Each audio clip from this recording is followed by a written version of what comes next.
Thomas Soto.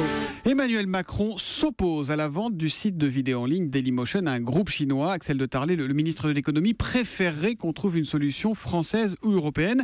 On en parlait dans le journal de 7 heures, ça rappelle quelqu'un, ça, Arnaud Montebourg, qui avait fait la même chose il y a 2 ans. Il s'était déjà opposé à la vente de Dailymotion à Yahoo à l'époque. Exactement, alors on rappelle, Dailymotion, c'est l'un des rares succès français dans l'internet. C'est un site de vidéo en ligne, filiale d'Orange, qui compte 130 millions de visiteurs uniques par mois, donc vrai succès, mais qui reste trop petit face au géant américain YouTube, qui a plus d'1 milliard de visiteurs uniques, d'où la nécessité pour les Français de trouver un partenaire à l'international. Alors il y a 2 ans, effectivement, Yahoo était intéressé, mais veto d'Arnaud Montebourg, qui ne voulait pas voir cette pépite française partir chez les Yankees. Donc ça veut dire que l'histoire se répète, mais avec les Chinois, puisque c'est un groupe de Hong Kong qui propose de racheter Dailymotion. Alors exactement, alors les Chinois proposent un partenariat en fait, puisqu'ils ne veulent racheter que 49% de Dailymotion, donc qui resterait à 51% français. Donc on comprend, ce serait là une occasion fantastique pour le site français de se développer en Asie, où justement les géants américains sont plutôt faibles. Un vrai marché à conquérir. Voilà, et effectivement, donc hier on a été surpris d'apprendre que Emmanuel Macron, alors en fait c'est subtil,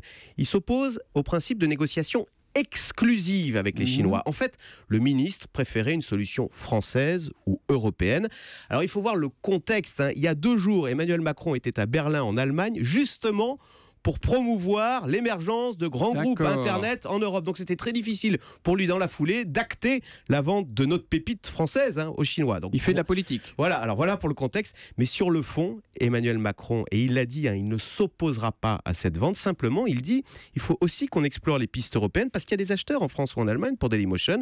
Et en bon banquier d'affaires qu'il a été, Emmanuel Macron sait que plus il y a d'acheteurs, et plus les prix montent. Mais en même temps, vous le dites, Emmanuel Macron n'est pas contre la vente de 49% de Dailymotion aux Chinois, l'avait c'est dit. Voilà, exactement. Et c'est ça la grande différence avec Arnaud Montebourg. Arnaud Montebourg, il faisait passer l'intérêt de l'État avant l'intérêt des entreprises qui devaient obéir, alors qu'Emmanuel Macron pense, lui, sur le fond, que ce qui est bon pour les entreprises françaises est bon pour le pays. Ça veut dire quoi, que Dailymotion va être vendu aux Chinois à 49% ? Pour survivre et conquérir le monde.